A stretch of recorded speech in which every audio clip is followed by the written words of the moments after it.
ہمارے بعض وہ ملنگ بابے جو ہوتے ہیں وہ کہتے ہیں جی نماز پڑھنے کا حکم نہیں دیا گیا، نماز قائم کرنے کا حکم دیا گیا ہے، ہم نے دل کی قائم کی ہوئی ہے۔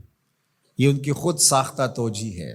نماز قائم کرنے کا حکم اہل ایمان کو دیا گیا حضور کی وساطت سے، اور حضور علیہ السلام کو حکم دیا گیا کہ نماز قائم کریں، تو آقا کریم علیہ السلام سے بہتر اس کا مفہوم کون سمجھ سکتا ہے؟ تو آقا کریم نے رکوع اور سجود والی نماز پڑھی اور قیام نماز کا عملی اظہار لوگوں کے سامنے رکھا، پھر اس کے اندر کیفیت کس قدر ہو تو یہ پھر جتنی قربت اللہ کی بندے کو نصیب ہوگی اس قدر وہ آگے بڑھتا چلا جائے گا۔ تو یہ باطل توجیہات، یہ جاہل لوگوں کی، جس کے بدن سے بدبو کے ببوکے پھوٹ رہے ہوں اور جس کے جسم میں جوئیں پڑی ہوں اور جس نے 6 سال سے غسل نہ کیا ہو، وہ اس اعتماد سے کہہ رہا ہوتا ہے ہم نے قائم کی ہوئی ہے، ہم نے دل کی قائم کی ہوئی ہے۔ اللہ اکبر۔ تو یہ اس معاشرے میں ایسے لوگوں کو ماننے والے اور ایسے لوگوں کی باتوں کو غور سے سننے والے اور ان جاہلانہ باتوں کو معرفت کی باتیں قرار دینے والوں کی کمی بھی نہیں ہے۔ تو اللہ تعالیٰ جل شانہ سے ہدایت مانگنی چاہیے کہ اللہ ہمیں ہدایت کا نور نصیب فرمائے۔ تو اقامت نماز سے کیا مراد ہے؟ اس کے فرائض کے ساتھ ادا کرنا، یا پھر رکوع سجود تلاوت کا اتمام اور اس میں خشوع کا اور خضوع کا اظہار اور اس میں مکمل ڈوب جانا کہ گویا تم اللہ کی عبادت کر رہے ہو تو اس کو دیکھ رہے ہو۔ اور حضرت عثمان غنی رضی اللہ تعالیٰ عنہ فرماتے ہیں کہ جس نے صحیح وضو کیا، حضور علیہ السلام سے روایت کہ جس نے صحیح وضو کیا جس طرح میں نے وضو کیا ہے اور 2 رکعت پڑھی اور اس میں اس کو کسی غیر کا خیال نہ آیا تو اللہ تعالیٰ اس کے پچھلے سارے گناہ معاف کر دیتا ہے صرف 2 رکعت سے۔ لیکن اگر ساری نماز ہی خیالوں سے بھری پڑی رہی اور تصورات کہیں اور بھٹکتے رہے اور انسان کھڑا نماز میں ہے لیکن بہکتا کہیں اور رہا تو پھر وہ نماز کی صحیح اقامت نہیں ہوگی۔ تو اقامت صلاۃ سے مراد جو ہے وہ یا تو اس کو فرائض و واجبات کے ساتھ ادا کرنا، اور دوسرا مفہوم کے خشوع کے ساتھ پورے اراکین کا اعتدال اور اتمام، تو دونوں اس کے مفہوم بیان فرمائے گئے ہیں۔ تو ظاہر ہے کہ ابتدا کے اندر تو کوشش ہوگی کہ فرائض واجبات پورے ہو جائیں، تو وہ خشوع اگر نہیں بھی حاصل ہو پایا تو پھر بھی کوشش جاری رکھنی چاہیے، نہ یہ کہ اب وہ تو کیفیت ہی نہیں نصیب ہو رہی تو میرا نماز پڑھنے کا کیا فائدہ۔ حضرت محدث کچھوچوی علیہ رحمہ سے کسی مرید نے کہا حضرت نماز پڑھتا ہوں لیکن لطف نہیں آتا، مزہ نہیں آتا۔ تو آپ نے اسے سوالیہ انداز میں پوچھا کہ اس کے باوجود بھی پڑھتے ہو؟ اس نے کہا جی وہ تو فرض ہے، پڑھتا تو ہوں۔ تو آپ جھومنے لگے، فرمایا واہ واہ، تمہیں مزہ نہیں آتا پھر بھی پڑھتے ہو؟ اس کا مطلب ہے تم مزے کے لیے نہیں اللہ کے لیے پڑھ رہے ہو۔ تو اگر لطف آ جائے، وہ کیفیت، وہ حظ، وہ تو بہت بڑی بات ہے، لیکن اگر نہیں بھی ہے تو اس کا فریضہ تو ہے اس کی طرف سے جو عائد ہوتا ہے، تو وہ شکل بنا کے تو کھڑے ہوں، وہ صورت بنا کے تو کھڑے ہوں، تو کسی دن وہ کیفیت بھی پیدا ہو جائے گی۔ خورش دے بدر را جو کب کو حمام کہ یک روز افتد ہمائے بدام۔ سعدی شیرازی فرماتے ہیں کہ دانے ڈالتا رہے، چوغا ڈالتا رہے، کبھی کبوتر آئے گا، کبھی کوا آئے گا، کبھی کوئی اور فاختہ آ جائے گی، لیکن کسی دن وہ بھی آ جائے گا جس کے لیے تم یہ سب کچھ کر رہے ہو۔ تو اس لیے محنت کو جاری رکھو، کوشش کرتے رہو، تو ایک دن انشاءاللہ اس کیفیت میں بھی چلے جاؤ گے۔ دروازہ کھٹکھٹانا چھوڑنا نہیں ہے، دستک دیتے رہو، کبھی تو بوا کھلے گا نا، کبھی تو آواز آئے گی کھلا ہے دروازہ آ جاؤ اندر، پھر اندر سرور کی وادی ہوگی، کیف کا جہاں آباد ہوگا۔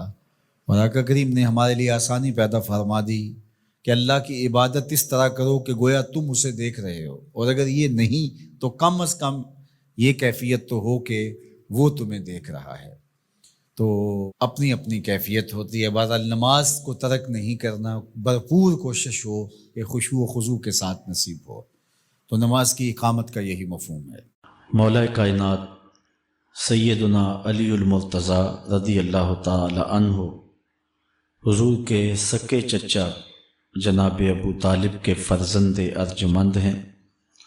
عمر میں حضور سے 30 سال چھوٹے ہیں، اللہ تعالیٰ نے حضور علیہ السلام کو جب اعلان نبوت کا ارشاد کیا تو جن خوش نصیب لوگوں نے سب سے پہلے اسلام قبول کیا ان میں نمایاں نام حضرت مولا کائنات سیدنا علی المرتضیٰ کا ہے۔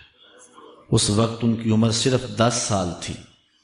بچوں میں سب سے پہلے اسلام قبول کرنے کا شرف انہیں نصیب ہوا۔ آقا کریم علیہ السلام کے چچا زاد بھائی تھے، لیکن ایک موقع پہ حضور نے ان کو ارشاد کیا، انت اخی فی الدنیا والآخرہ، اے علی تو میرا دنیا میں بھی بھائی ہے اور آخرت میں بھی بھائی ہے۔ حضرت مولا کائنات کو حضور علیہ السلام نے مختلف جنگوں میں شرکت کا اعزاز بخشا۔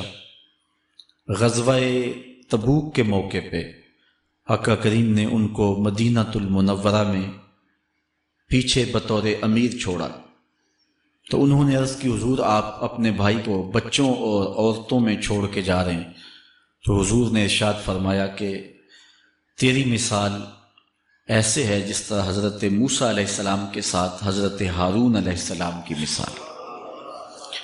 حضرت مولا کائنات کو حضور نے یمن کا حاکم اور امیر بنا کر بھی بھیجا تھا، اور ان کے ساتھ رشتے کی گہرائی یہاں تک ہی نہ رہی، بلکہ حضور نے اپنی لاڈلی صاحبزادی حضرت سیدہ فاطمہ الزہرا رضی اللہ تعالی عنہا کا نکاح بھی حضرت علی المرتضیٰ سے ہی کیا۔ ہجرت کی رات اپنے بستر پہ انہیں لٹایا۔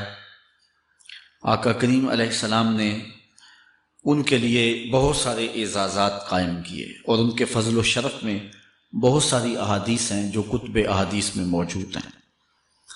حضرت زر بن حبیش رضی اللہ تعالی عنہ روایت کرتے ہیں کہ میں نے مولا کائنات سیدنا علی المرتضیٰ سے سنا، وہ فرماتے ہیں کہ رسول کریم نے میرے بارے میں ارشاد کیا کہ اللہ یحبنی الا مومن ولا یبغضنی الا منافق، کہ علی تیرے ساتھ مومن کے علاوہ کوئی محبت نہیں کرتا اور منافق کے علاوہ تیرے ساتھ کوئی بغض نہیں رکھتا۔ حضرت علی المرتضیٰ فرماتے ہیں کہ اگر میں کسی مومن کی ناک پر تلوار بھی ماروں تو وہ میرے ساتھ بغض نہیں رکھ سکتا، اس لیے کہ میرے رسول نے فرمایا، اور اگر میں کسی منافق کے سامنے دنیا کے سارے خزانے ڈھیر کر دوں وہ میرے سے پھر بھی محبت نہیں کر سکتا۔ حضرت مولا کائنات رضی اللہ تعالی عنہ اللہ اور اس کے رسول کے محبوب تھے۔ غزوہ خیبر کے موقع پہ حضور نے ارشاد فرمایا، حضرت سہل بن سعد سے روایت مروی ہے، لَأُعْطِيَنَّ هَذِهِ الرَّايَةَ غَدًا رَجُلًا يَفْتَحُ اللَّهُ عَلَى يَدَيْهِ يُحِبُّ اللَّهَ وَرَسُولَهُ وَيُحِبُّهُ اللَّهُ وَرَسُولُهُ۔ فرمایا کہ یہ کل میں اس شخص کے ہاتھ میں پرچم دوں گا کہ جو اللہ اس کے رسول سے پیار کرتا ہے اور اللہ اس کا رسول اس سے پیار کرتے ہیں، اور اللہ اس کے ہاتھوں سے فتح عطا کرے گا۔ کہتے ہیں اگلے دن ہر شخص کے سینے میں دل مچل رہا تھا کہ حضور ہمارا انتخاب کریں اور جھنڈا ہمیں عطا کر دیں، لیکن فرماتے ہیں کہ حضور نے ارشاد فرمایا، این علی بن ابی طالب، علی بن ابی طالب کہاں ہے؟ تو ہم نے عرض کی کہ حضور ان کی آنکھوں میں آشوب ہے۔ فرمایا انہیں بلاؤ۔ بلایا گیا تو حضور نے اپنا لعاب دہن مولا علی کی آنکھوں میں لگا دیا، بیماری دور ہو گئی، اور پھر حضور نے ان کے ہاتھ میں جھنڈا دیا اور اللہ نے اسی دن ان کے ہاتھوں میں فتح عطا فرما دی۔ حضرت زید بن ارقم رضی اللہ تعالی عنہ سے روایت مروی ہے، اس کو تھوڑے سے الفاظ کے فرق کے ساتھ حضرت برا بن عازب نے بھی روایت کیا، ترمذی میں یہ حدیث ہے، اور یہ کسی ایک صحابی سے مروی نہیں ہے۔ اس حدیث کی شہادت 30 صحابہ نے دی ہے۔ بعض علماء نے لکھا ہے کہ یہ حد تواتر تک پہنچتی ہے، اور یہ صحیح ترین حدیث ہے۔ 30 صحابہ نے یہ حدیث حضور علیہ السلام سے سنی اور اس کی گواہی دی۔ حضرت زید بن ارقم رضی اللہ تعالیٰ عنہ روایت کرتے ہیں کہ حضور نے ارشاد فرمایا، من کنت مولاہ فعلی مولا، جس کا میں مولا ہوں اس کا علی مولا ہے۔ حضرت عمران بن حسین روایت کرتے ہیں کہ کہ حضور نے مولا کائنات سیدنا علی المرتضیٰ کے بارے میں ارشاد کیا، ان علی منی وانا منہ فہو ولی کل مومن، علی مجھ سے ہے اور میں علی سے ہوں، اور وہ ہر مومن کا ولی ہے۔ حضرت ام سلمہ کہتی ہیں کہ میں نے حضور سے سنا، ارشاد فرماتے تھے، لا یحب علی منافق ولا یبغضہ مومن، علی سے منافق پیار نہیں کرتا اور مومن بغض نہیں رکھتا۔ اور ایک حدیث میں حضور نے فرمایا، من سب علی فقد سبنی، جس نے علی کو گالی دی اس نے مجھے گالی دی۔ حضرت مولا کائنات رضی اللہ تعالی عنہ کے حوالے سے ایک فرمان سن لیجئے اور میں اپنے مضمون کی طرف آتا ہوں۔ حضرت مولا کائنات کی ذات کو حضور نے معیار بنایا۔ مسند امام احمد بن حنبل میں روایت ہے، مشکات میں روایت ہے، نہج البلاغہ میں اور باقی کتابوں میں، کہ حضرت علی المرتضیٰ فرماتے ہیں کہ حضور نے مجھے دیکھ کر کے کہا کہ اے علی، تیری مثال حضرت عیسیٰ علیہ السلام کی ہے کہ ان کی وجہ سے ان کے معاملے میں آ کے دو لوگ برباد ہوئے۔ ایک وہ لوگ جنہوں نے اتنی محبت کی کہ ان کو ابن اللہ، اللہ کا بیٹا کہہ دیا، وہ بھی برباد ہو گئے، اور دوسرا گروہ وہ کہ جنہوں نے ان کے ساتھ بغض رکھا اور ان کی ماں پہ تہمت لگائی، وہ بھی برباد ہو گئے۔ حضور نے یہ ارشاد کر کے فرمایا، حضرت علی فرماتے ہیں کہ حضور نے کہا، یہلک فی رجلان محب مفرط یکرزنی بما لیس فی، اے علی تیرے معاملے میں بھی دو لوگ بربادی میں مبتلا ہوں گے۔ ایک وہ لوگ جو اتنا پیار کریں گے کہ وہ کہیں گے جو تو نہیں ہوگا، اور دوسرے ومبغض یحملہ شنآن علی ان یبہتنی، اور دوسرے وہ جو تیرے ساتھ بغض رکھیں گے اور بربادی کے راستے پہ چلیں گے۔ تو دونوں گروہ جو ہیں وہ بربادی کی راہوں کے مسافر ہو گئے۔ ایک نے محبت کی اور اس قدر محبت کی کہ وہ کہا جو حضرت علی نہیں تھے۔ حضرت مولا کائنات کے زمانے میں کچھ لوگ آپ کی دہلیز پہ آئے اور کہا، یا علی انت ربنا انت خالقنا انت الہنا، اے علی تم ہمارے رب ہو، تم ہمارے خالق ہو، تم ہمارے معبود ہو۔ تو حضرت علی المرتضیٰ نے فرمایا کہ استغفر اللہ، اللہ تعالیٰ جل شانہ ہی خالق ہے اور وہی مالک ہے اور وہی معبود برحق ہے۔ انہوں نے پھر یہ بات کہی، تو جب تیسری مرتبہ کہا تو حضرت علی نے ان کی گردنیں کاٹ دیں۔ تو یہ آج بھی لوگ موجود ہیں ہمارے ملک میں، ہمارے ضلع میں لوگ ہیں جو علی اللہ کا نعرہ لگاتے ہیں، اور یہ بدترین لوگ ہیں اور معاشرے کی تل چھٹ ہیں، اور یہ محبت میں گمراہ ہو گئے اور انہوں نے حضرت علی المرتضیٰ کو خدا اور الہ کہہ دیا۔ دوسرا طبقہ ہے جو حضرت علی المرتضیٰ کو الہ اور خدا تو نہیں کہتا، لیکن انہیں نبیوں سے افضل مانتا ہے۔ بلکہ شیخ محدث دہلوی علیہ رحمہ نے تحفہ اثنا عشریہ میں باقاعدہ اس قول کو بیان کر کے اس کی تردید کی ہے کہ جو ایک طبقے کا خیال ہے کہ حضرت جبرائیل علیہ السلام کو نبوت دینے میں غلطی لگ گئی تھی، وہ دینی تھی حضرت علی کو اور دے گئے حضور کو، تو آپ نے اس کا رد کیا ہے۔ ایک طبقہ نبیوں سے حضرت علی المرتضیٰ رضی اللہ تعالیٰ عنہ کو افضل مانتا ہے، اور یہ طبقہ بہت سارا پایا جاتا ہے۔ میں نے اپنے ان کانوں سے جو ہے یہ باتیں سنی ہوئی ہیں، اور آپ نے بھی سنی ہوئی ہوں گی کہ نبیوں سے حضرت مولا کائنات کو افضل مانتے ہیں، اور یہ بھی گمراہوں کا ٹولہ ہے۔ تیسرا طبقہ وہ ہے جو نبیوں سے افضل تو نہیں مانتا لیکن معصوم مانتا ہے، یہ گمان کرتا ہے کہ حضرت علی رضی اللہ تعالی عنہ بھی اس شان کے مالک ہیں جو معصومیت کی شان انبیاء علیہ السلام کو دی گئی۔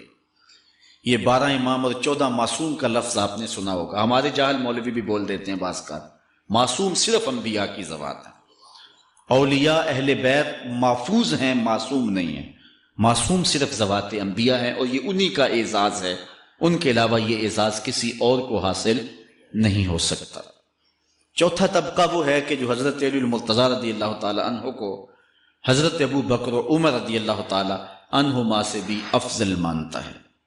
خود مولا کائنات نے فرمایا کہ جو لوگ مجھے شیخین سے افضل کہتے ہیں میں ان کے اوپر وہ حد جاری کروں گا جو ایک جھوٹے پہ جاری ہوتی ہے۔ حضرت محمد بن حنفیہ کہتے ہیں جو حضرت مولا کائنات کے بیٹے ہیں کہ میں نے اپنے باپ علی سے پوچھا کہ اس امت میں سب سے افضل شخص کون ہے؟ قال ابو بکر، کہا امت میں سب سے افضل شخص کا نام ابو بکر ہے۔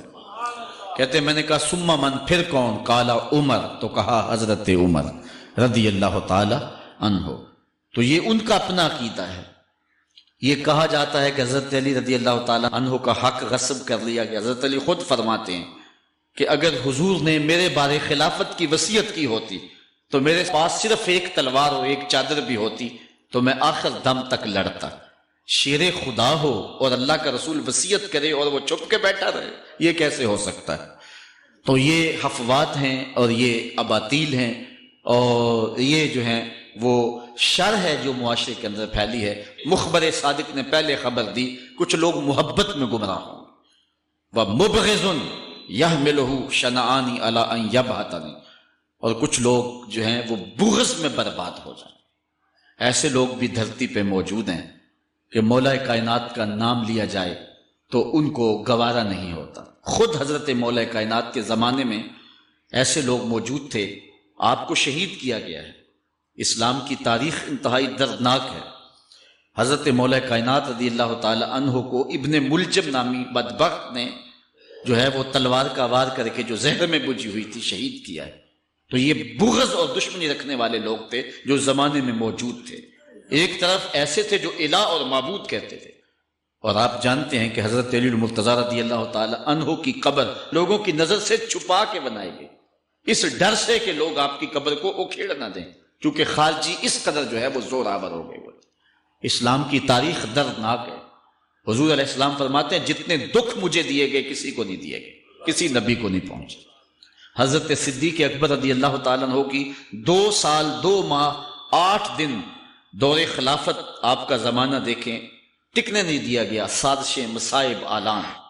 حضرت سیدنا عمر رضی اللہ تعالیٰ عنہ کو شہید کیا گیا۔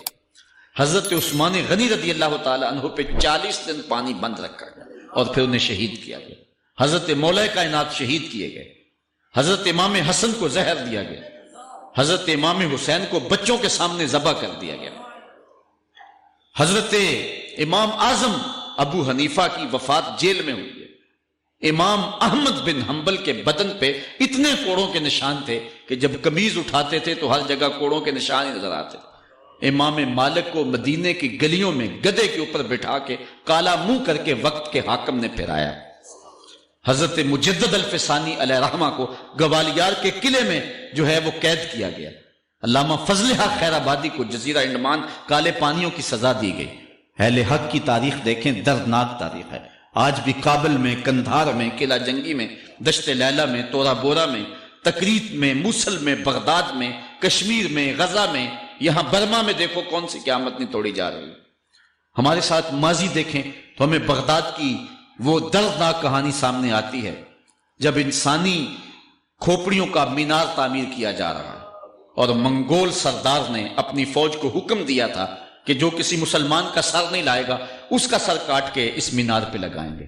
پھر لوگ پیسے لے کے پھرتے تھے کہ مسلمان کا پتہ دے اور اس کی کھوپڑی کاٹی جائے۔ کچھ لوگ جان چھپانے کے لیے تہ خانوں میں گھس گئے، پھر دجلہ کا بند توڑا گیا۔ 1.25 لاکھ لاشیں ہم نے تہ خانوں سے نکالی تھی۔ اندلس کی تاریخ پڑھیں، ہمارے ساتھ جو قیامت توڑی گئی۔ مصر کے اندر 30,000 فاطمی کو شہید کیے گئے۔ غریب و سادہ و رنگی ہے داستان حرم، نہایت اس کی حسین اور ابتدا ہے اسماعیل۔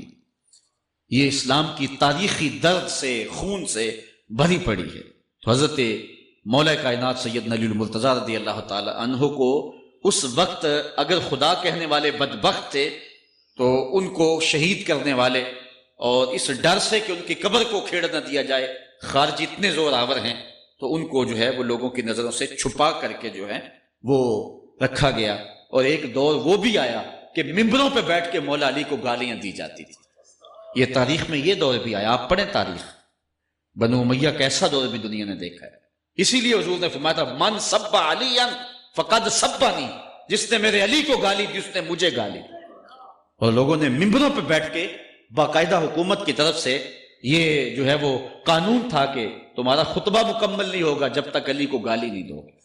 یہ لمحے بھی آئے جب اس دور میں دشمن علی موجود تھے، مبغضین موجود تھے، اور افراط محبت میں رکھنے والے موجود تھے۔ تو یہ دور تو اسلام کا حضور کے دور سے 1400 سال پیچھے ہے، تو یہاں بغض رکھنے والے بھی موجود ہیں۔ اس عنوان کے ساتھ اگر عنوان چھیڑوں تو یہ لمبی گفتگو ہو جائے گی، یہ میرا موضوع نہیں ہے، لیکن اتنی بات میں کہوں گا، اللہ کا شکر ادا کرو، اللہ نے تجھے اہل بیت کے در کا بھی غلام بنایا ہے اور صحابہ کا بھی غلام بنایا ہے۔ کچھ لوگ صحابہ کا نام لے کے اہل بیت کو برا کہتے ہیں، کچھ اہل بیت کا نام لے کے صحابہ کے خلاف بکواس کرتے ہیں۔ ہمارے بزرگ فرمایا کرتے تھے صحابہ نبی کے در والے ہیں، اہل بیت نبی کے گھر والے ہیں۔ ہم کہتے ہیں گھر والوں تجھے بھی ہمارا سلام، در والوں تجھے بھی ہمارا سلام۔ ہم در والوں کو بھی سلام کرتے ہیں، گھر والوں کو بھی سلام کرتے ہیں۔ کسی نے حضور خطیب الاسلام سے پوچھا تھا کہ حضرت عائشہ افضل ہیں یا حضرت فاطمہ افضل ہیں؟ پوچھنے والے نے تو صاحبزادہ سعد کو پھنسانا چاہا تھا، لیکن جن کے عقیدے صاف ہوں وہ پھنستے نہیں ہیں، ان کے عقیدے واضح ہوتے ہیں۔ تو حضرت صاحبزادہ نے فرمایا کہ میاں اگر دیکھو بیٹی ہونے کی حیثیت سے تو فاطمہ بیٹی ہے نبی کی اور عائشہ بیٹی ہے ابو بکر کی۔ ابو بکر کی بیٹی نبی کی بیٹی سے افضل تو نہیں ہو سکتی، اور اگر دیکھو بیوی ہونے کی حیثیت سے فاطمہ بیوی ہے علی کی اور عائشہ بیوی ہے نبی کی۔ علی کی بیوی نبی کی بیوی سے افضل تو نہیں ہو سکتی۔ تو یہ اپنے عقیدے کو واضح کر دیا۔ اللہ آپ کو سلامت رکھے اور حق کی راہوں کا مسافر رکھے۔ آج کا عنوان ہے حضرت مولا کائنات کے اقوال حکمت، ان کی زندگی کا نچوڑ۔ اللہ نے بصیرت کا جو نور اور جو ہے وہ دانش اور فہم و ادراک کے جو اجالے مولا کائنات کو دیے تھے وہ انہی کا مقصود ہے۔ ایک ایک بات سے نور نکلتا ہے، اور اللہ قرآن میں فرماتا ہے جس کو حکمت عطا کر دی گئی اس کو خیر کثیر عطا کر دیا گیا۔ حکمت وہ اس بات کو کہتے ہیں کہ جس کو لوگ نقل کریں اور جس سے فائدہ حاصل ہو۔ حضرت مولا کائنات کی باتوں کو لوگوں نے لکھا، یاد کیا اور آگے منتقل کیا۔ آج سارا دن اور گزشتہ شب حضرت مولا کائنات کے بہت سارے فرامین کو پڑھا ہے، سینکڑوں کے اعتبار سے مختلف کتب سے کھنگالا ہے، اور جس طرح وہ ایک مکھی شہد نچوڑتی ہے کہ ایک ایک پھول پہ بیٹھ کر کے رس تیار کرتی ہے، ایک شہد آپ کے لیے تیار کیا ہے، اور آج کی مجلس میں آپ کی نظر کرنا چاہ رہا ہوں۔ اور دیکھیے کہ مولا کائنات حکمت کے کیسے دروازے ہیں۔ اسی لیے حضور نے فرمایا آنا دار الحکمت و علی بابھا، آنا مدینۃ العلم و علی بابھا، میں حکمت کا گھر ہوں، علی دروازہ ہے، میں حکمت کا شہر ہوں، علی اس کا دروازہ ہے۔ تو شریف لوگ شہر میں دروازے کے راستے ہی جایا کرتے ہیں، دیواریں پھلانگ کر کے جانا شریف لوگوں کا شیوا نہیں ہوتا ہے۔ علم کی خیرات لینی ہے تو مولا علی کی دہلیز پہ آنا ہوگا۔ حضرت مولا کائنات فرماتے ہیں میں نے اپنے ارادوں کی شکست سے اپنے رب کو پہچانا ہے۔ جو میں منصوبہ بندی کرتا ہوں نتیجہ یہ نکلے گا، میرا خیال ہوتا ہے یہ ہوگا، لیکن ایسا نہیں ہوتا، ہوتا وہ ہے جو رب کو منظور ہوتا۔ اس لیے میں اپنے ارادوں کی شکست سے اپنے رب کو پہچانا۔ حضرت مولا کائنات زندگی گزارنے کا ڈھب، اسلوب اور طریقہ بتا رہے ہیں، سنو۔ فرماتے ہیں خالط الناس مخالطتاً ان متتم معہا بقو وان عشتم ہنو الیکم، لوگوں کے ساتھ ایسی زندگی گزارو کہ اگر تم مر جاؤ تو لوگ روئیں کہ کوئی قیمتی متاع کھو گئی، اور اگر تم زندہ رہو تو لوگ تمہاری صحبت کے مشتاق رہیں، تمہاری مجلس میں بیٹھنے اور تمہارے پاس آنے کی آرزو اپنے سینے میں رہے۔ مرو تو زمانہ تڑپے، تمہاری موت پہ لوگوں کے سینے میں دل دہل جائے، اور جیو تو لوگ تمہاری خدمت میں حاضر ہونا اپنے لیے ایک سعادت مندی سمجھے۔ مولا کائنات رضی اللہ تعالی عنہ دشمن پر طاقت پانے والے کے لیے ایک نصیحت کرتے ہیں، فرماتے ہیں اذا قدرت علی عدوک فاجعل العفو عنہ شکرا للقدرت علیہ، جب تو دشمن پر غالب آ جائے تو دشمن پر غالب آنے کا شکریہ کیا ادا کرنا ہے۔ دشمن ایک بہت بڑی مصیبت ہے، لیکن دشمن زیر دام آ گیا اور وہ تیرے قابو میں آ گیا اور اس کا سر تیرے پاؤں تلے ہے۔ اب اللہ کا شکر اس حال میں کہ مالک تو نے دشمن پر مجھے غلبہ دیا، طاقت دی، تو شکر کیا ہے؟ حضرت مولا کائنات فرماتے ہیں دشمن پر غالب آنے کا شکریہ یہ ہے کہ دشمن کو معاف کر دو۔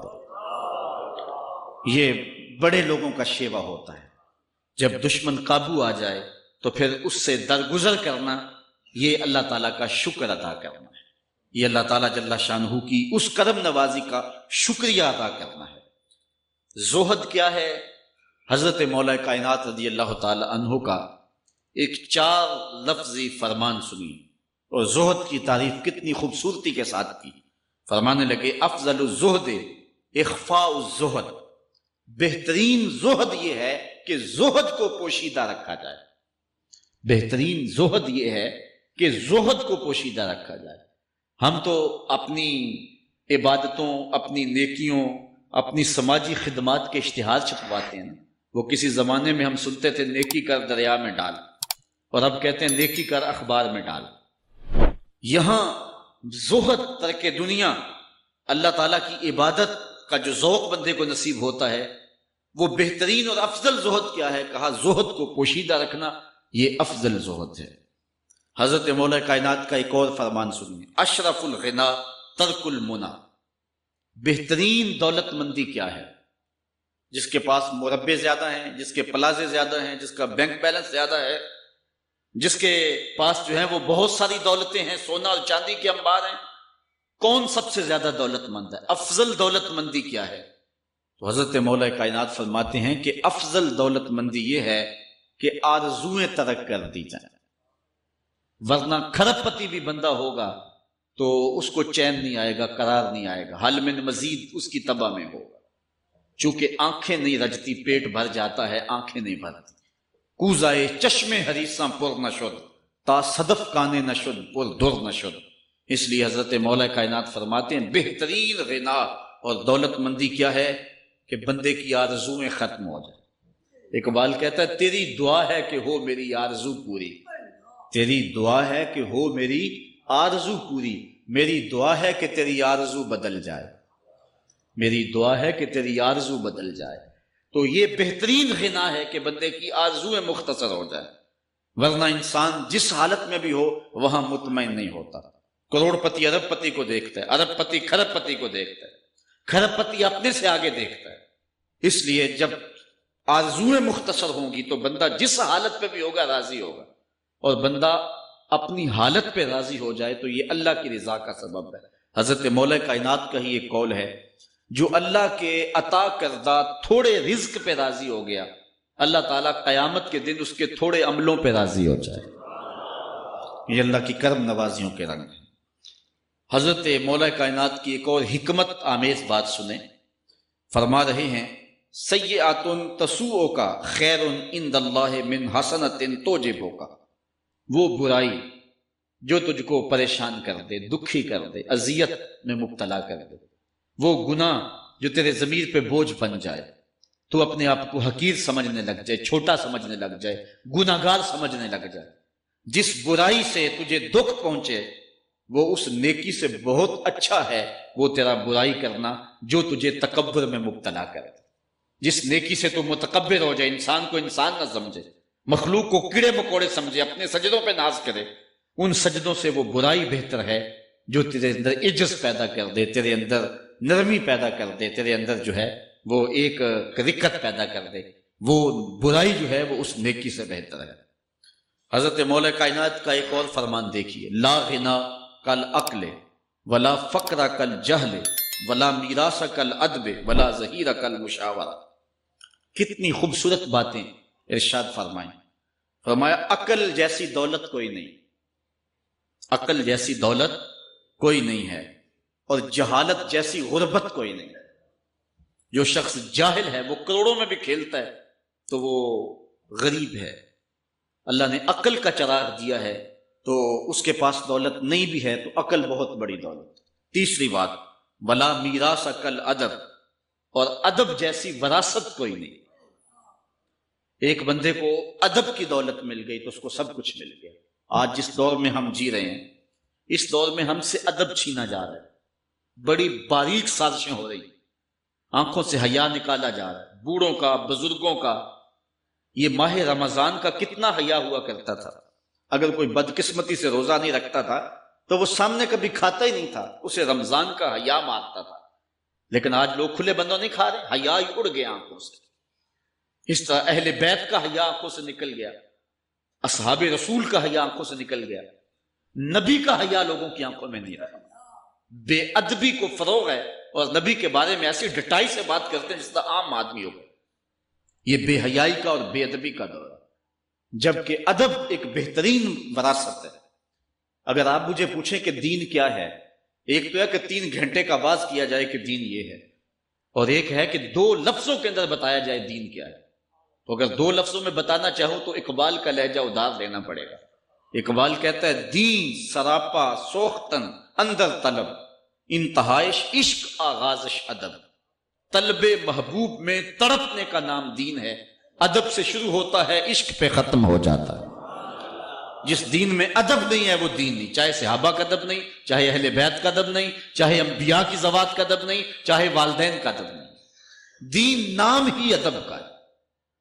تو یہ دولت اس وقت چھینی جا رہی ہے اور بڑی تیزی کے ساتھ قوم کے اندر بے ادبی کو فروغ دیا جا رہا ہے۔ نئی نسل کی حفاظت کریں، اپنی اولاد کو محفوظ کر لیں، ان کے عقیدوں کی صحت کا التزام کریں، کہیں ایسا نہ ہو کہ ان کی زبان لمبی ہو جائے اور ولیوں پر، نبیوں پر اور حضور علیہ الصلوۃ والسلام کے اصحاب پر اور حضور کی آل پر وہ زبانیں تان کھولیں، اور جس کو جو ہے وہ استنجے کا بھی پتہ نہیں ہے وہ انبیاء کے علم پہ گفتگو کر رہا ہے۔ شرم نہیں آتی کس کا علم تول رہے ہو، کس کی ذات کو ناپ رہے ہو، ڈٹھے ورق قرآن دے پھول سارے، تیری شان جیا نہیں کوئی ہو ڈٹھا، تیری شان دا کرے مقابلہ جیڑا انہوں عاشقاں اصلی چور ڈٹھا۔ کوئی نور آکھے کوئی بشر آکھے، پیندا رات دنے ایہو شور ڈٹھا، اللہ والیاں گل مکا دیتی تساں ہور ڈٹھا اساں ہور ڈٹھا۔ تم نے پتہ نہیں کس کو دیکھا ہے جو سکی بیٹی کو بھی نہیں بخشوا سکتا، گلا پھاڑ پھاڑ کے کہا جاتا ہے نبی سکی بیٹی کو نہیں بخشوا سکتا۔ اور میاں تم بخشوانے کی بات کرتے ہو، نبی تو کہہ رہا ہے فاطمہ تو جنتی عورتوں کی سردار، وہ تو جنتیں بانٹ رہے ہیں، وہ تو جنتیں وراثت میں دے رہے ہیں۔ تو ادب پہلا کرینہ ہے محبت کے کرینوں میں، اس لیے کہا کہ ادب جیسی میراث کوئی نہیں، ولا ظہیرہ کل مشاورہ، اور مشورے جیسا مددگار کوئی نہیں۔ آپ کے پاس بڑے اسلحے ہیں، بڑی تلواریں ہیں، بڑے تعلقات ہیں لوگوں کے ساتھ، لیکن اچھا مشورہ یہ سب سے اچھا مددگار ہے آپ کا۔ حضرت مولا کائنات کا ایک اور قول سنیے، نفس المرء خطاہ الی اجلہ۔ آپ فرماتے ہیں کہ آدمی کی یہ جو سانسیں نکل رہی ہیں یہ موت کی طرف اٹھتے ہوئے قدم ہیں۔ دوسری سانس تب آتی ہے جب پہلی ختم ہو جاتی، تو پہلی سانس کی موت، دوسری سانس کی زندگی۔ وہ کیا کسی نے کہا زندگی نام ہے مر مر کے جیے جانے، یہ ایک بار ہم ایک سانس کو کاٹتے ہیں تو دوسری سانس آتی ہے، جب تک پہلی سانس موجود ہے دوسری نہیں آئے۔ تو حضرت مولا کائنات فرماتے ہیں یہ موت کی طرف اٹھتے ہوئے قدم ہے۔ آپ رکے ہوں اشارے پہ تو ہمارے یہ پنڈی بائی پاس پہ جو اشارے لگے ہیں یہ 125 سے بھی چلتے ہیں، 125 سے پیچھے آ رہے ہیں، 20 سے 25 سے 50 سے 100 سے 125 سے پیچھے آ رہا ہے۔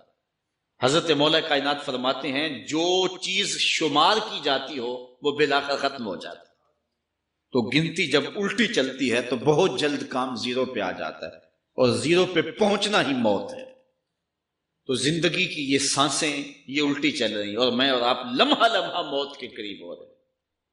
ہم جو ہے وہ اپنی زندگی کی سالگرہ منا رہے ہیں، ہم کہتے ہیں کہ ہم اتنے بڑے ہو گئے، میاں بڑے نہیں ہوئے، چھوٹے ہو گئے، موت بالکل قریب آ گئی ہے۔ اللہ اکبر۔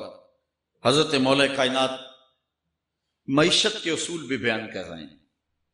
ما اعلی من اقتصد، جو میانہ روی سے چلتا ہے کبھی بھی کنگال نہیں ہوتا۔ اب ہر شخص کی آرزو ہے کہ میری دولت بڑھ جائے، میرے پاس پیسے کافی ہوں، میں آسودہ زندگی گزاروں۔ اس کا طریقہ کیا ہے؟ جھوٹی قسمیں، چالاکی، 2 نمبر مال بیچنا، ٹیکس چوری کرنا، بجلی چوری کرنا، گیس چوری کرنا، کیا طریقہ ہے پیسے بچانے کا؟ مولا کائنات سے پوچھیں، مولا علی سے پوچھیں۔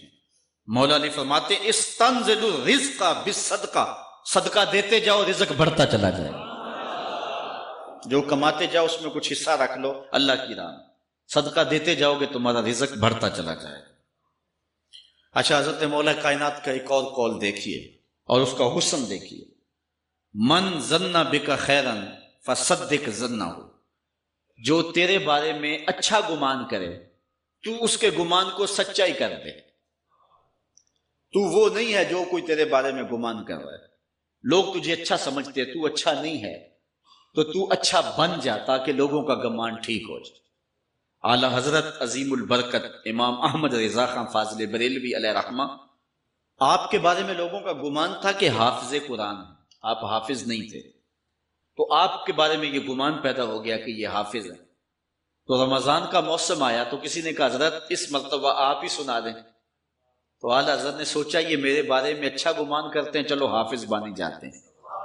اعلیٰ حضرت نے قرآن 1 مہینے میں حفظ کیا ہے، دن کو پڑھتے تھے، شام کو سنا دیتے تھے کہ جو لوگوں کا گمان ہے میں اس کے مطابق ہی ہو جاؤں۔ اچھا، گمان کی کہانی سنیے۔ صحیح حدیث میں آتا ہے اور حدیث قدسی ہے، رب کہتا ہے میرا بندہ میرے بارے جو گمان کرتا ہے میں ایسے ہی ملوں گا۔ اس لیے اپنے رب کے بارے میں اچھا گمان کرنا چاہیے کہ ہمارا رب ہمیں معاف کر دے گا اور ہمارے گناہوں سے درگزر فرمائے گا۔ حضرت مولا کائنات کا ایک اور حکمت آمیز جملہ سماعت کیجئے، من عظم صغار المصائب ابتلاہ اللہ بکبارہا۔ چھوٹی سی مصیبت آ جائے جو بندہ واویلا شروع کر دے، مصیبت آ گئی، چھوٹی سی بیماری آئے تو شور کرے، چھوٹی سی مصیبت آئے تو شور کرے، اللہ اس کو پھر بڑی مصیبت میں مبتلا کر دیتا۔ جہاں ضرورت نہیں ہے وہاں اظہار کی کیا، بیماری ہے تو ڈاکٹر کو بتاؤ، بندے کو بتانے کا کیا فائدہ ہے۔ ہمارے ایک دوست ہیں کہ وہ کہتے ہیں کہ پہلے اگر کسی سے پوچھتے تھے نا کہ کیا حال ہے تو وہ کہتا تھا شکر ہے، اور آج کسی سے پوچھے تو وہ کہتا ہے شوگر ہے۔ یعنی اللہ تعالیٰ جل شانہ نے اگر تمہیں کسی ابتلا میں مبتلا کر دیا ہے تو اس کا شور، اس کا واویلا نہ کرو۔ جو چھوٹی مصیبت پر واویلا کرے گا اللہ پھر اس کو بڑی مصیبت میں مبتلا کر دے گا۔ حضرت مولا کائنات کا ایک اور حکمت آمیز جملہ سماعت کیجئے۔ آپ فرماتے ہیں زندگی گزارنے کا گر اور طریقہ، فرماتے ہیں عظم الخالق اندک یصغر المخلوق فی عینک۔ اگر تیری نظر میں خالق بڑا ہوگا تو پھر مخلوق چھوٹی ہو جائے۔ اگر اللہ کی عظمت کا تجھے لحاظ ہے کہ وہ بہت عظیم ہے تو پھر مخلوق کی پرواہ نہیں ہوگی۔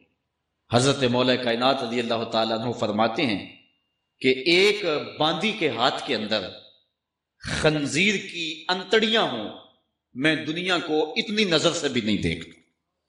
تو یہ انسان اللہ کی عظمتوں کا اور اللہ کی شانوں کا جب لحاظ اسے ہوتا ہے تو پھر دنیا اس کی نظر میں جو ہے وہ کوئی قدر و قیمت نہیں رکھتی۔ ایک روایت میں آتا ہے جس کو اللہ نے قرآن دیا اور اس نے دنیا داروں کو دیکھا رشک کی نظر سے کہ ان کو دولت دی گئی، ان کو فلاں دیا گیا، میں تو بہت پیچھے رہ گیا۔ قد حقر ما آتاہ اللہ، اس نے اللہ کی عطا کو حقیر جانا۔ وہ میاں انہیں دولت دی گئی ہے، رب نے تجھے اپنا قرآن عطا کیا، تو پھر جو ہے وہ تو حقیر تو نہیں ہے، تجھے تو اعلیٰ چیز عطا کر دی گئی ہے۔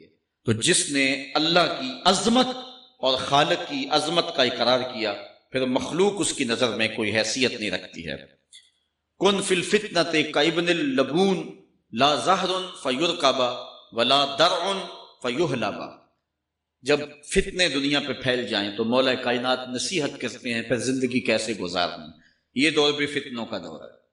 حضرت مولا کائنات فرماتے ہیں جب فتنے معاشرے میں پھیل جائیں تو پھر اونٹ کے 2 سالہ بچے کی طرح ہو جائے کہ اگر لوگ اس پہ سواری کرنا چاہیں تو وہ سواری کے قابل نہ ہو، اور لوگ اگر اس کا دودھ دونا چاہیں تو وہ دودھ نہ دے، یعنی وہ فتنے کو کسی طرح سے بھی تقویت نہ دے، اس طرح کا ہو جائے جس طرح اونٹنی کا 2 سال کا بچہ ہوتا ہے۔ حضرت مولا کائنات فرماتے ہیں من حاسب نفسہ رابحہ ومن غفل عنہا خاسرہ ومن خاف آمنہ ومن اعتبر ابصر ومن ابصر فاہمہ ومن فاہم عالم۔ فرماتے ہیں کہ جس نے اپنے نفس کا محاسبہ کیا اس نے نجات پا لی، اور جو اپنے نفس کے محاسبے سے غافل رہ گیا اس نے خسارے کا سودا کیا۔ جو اللہ سے ڈرا وہ امن پا گیا، اور جس نے زندگی سے عبرت حاصل کی اس کی آنکھوں میں روشنی آ گئی، بصیرت کو اسے نور مل گیا، اور جسے بصیرت کا نور مل گیا وہ فہم و فراست کی دولت سے مالا مال ہو گیا۔ ومن فہم عالمہ، اور جس کو فہم مل گیا وہی شخص عالم بن گیا۔ مختلف سیغے یاد کرنے سے عالم نہیں بنتا، فہم و فراست کا نور اگر مل جائے تو یہ ہے علم کا جمال، آخرت کی فکر رکھنے والا عالم۔ بلکہ مولا کائنات فرماتے ہیں العلم علمان مطبوع و مسموع۔ علم 2 علم ہے، ایک وہ ہے جو من میں راسخ ہو اور ایک وہ ہے جو کانوں تک رہتا۔ فرماتے ہیں ولا ينفع المسموع اذا لم يكن المتبوع، جو سنا ہوا علم نفع نہیں دیتا جب تک وہ من میں اتر نہ جائے اور باطن کے اندر روشنی نہ کر دے۔ حضرت مولا کائنات کی ایک اور نصیحت ذرا غور سے سنیے، فرمایا تمہارے سامنے نیکوکار اور بدکار برابر نہ ہو، کہ نیک بھی جو ہے وہ اسی انداز میں ہو اور برا بھی، اس کا سلوک بھی تمہارا ایک جیسا ہی ہو۔ ایسا کرنے سے نیکوں کی ہمت پست ہو جائے گی اور خطاکار اور بھی شوخ ہو جائیں گے۔ ہر آدمی کو وہ مقام دینا چاہیے جس کا وہ اپنے عمل کے اعتبار سے مستحق ہے۔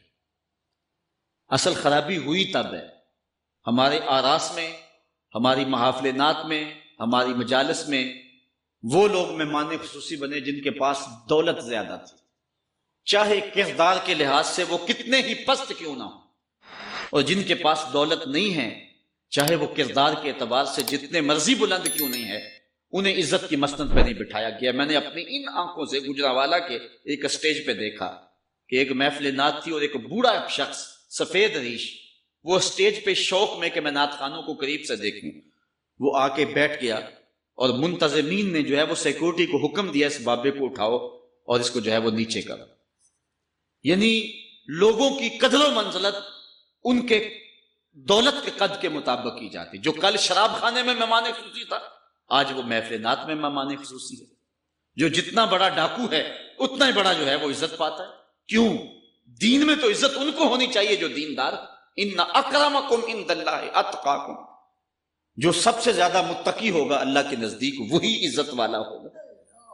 تو ایک بندے کو دنیا میں بھی عزت ہے اور مصلی اور محراب اور جو ہے وہ عرس اور پیر خانے میں بھی اس کو عزت ہے، تو پھر یہ حوصلہ شکنی ہے تقوی والوں کو۔ حضرت مولا کائنات فرماتے ہیں اور خطا کار اور بھی شوق ہو جائے گا۔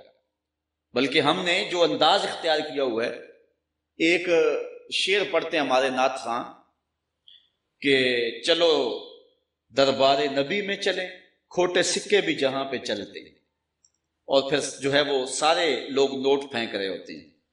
شرابی بھی نوٹ پھینک رہا ہے، جوا کھیلنے والا بھی پھینک رہا ہے، جس نے رشوت سے پیسے کمائے وہ بھی پھینک رہے ہیں اور خوش ہو رہے ہیں کہ کھوٹے سکے بھی وہاں چلتے ہیں۔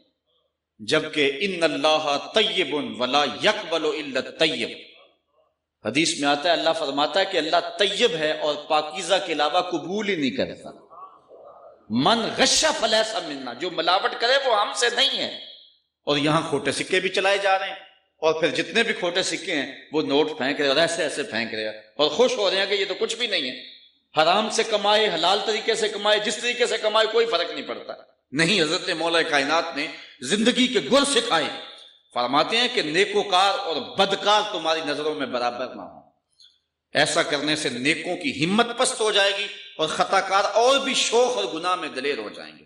ہر آدمی کو وہ مقام دو جو عمل کے اعتبار سے اس کا مقام بنتا ہے۔ لیکن اس دور کے اندر تو جو حال ہو گیا ہے، بلکہ حضرت مولا کائنات اس بات کو پہلے بھام کے ارشاد فرمایا، لوگوں کا عجیب حال ہے، بدکاری کو اعلیٰ نسب کا نشان سمجھتے ہیں اور پاک دامنی کو تعجب خیال کرتے ہیں، گویا اسلام کے لباس کو الٹا پہن لیا ہے لوگ۔ جو رخ سیدھا ہونا چاہیے تھا اس کو الٹا کر دیا، جو الٹا ہونا چاہیے اس کو سیدھا کر دیا۔ حضرت مولا کائنات کا ایک اور قول بھی سنیے، تھوڑا سا شک بھی دین بگاڑ دیتا ہے۔ دین کے اندر شک نہیں کرنا چاہیے۔ دین جو ہے وہ یقین کا نام ہے۔ علامہ اقبال نے ایک بڑی خوبصورت اس وقت بات کہی تھی جب شکوک جنم لے رہے تھے کہ سن ہے تہذیب حاضر کے غلام، غلامی سے بدتر ہے بے یقینی، غلامی سے بدتر ہے بے یقینی۔ آج بے یقینی پھیلا دی گئی ہے معاشرے کے اندر، اور قوم جو ہے وہ بالکل جو ہے وہ یقین کی اس دولت پہ جو ہے وہ قانے نہیں ہے۔ اور فرمایا مولا کائنات نے تھوڑا سا شک بھی دین بگاڑ دیتا ہے۔ اور پھر دوسرا قول بھی سنیے، تھوڑی سی دنیا بھی آخرت برباد کر دے۔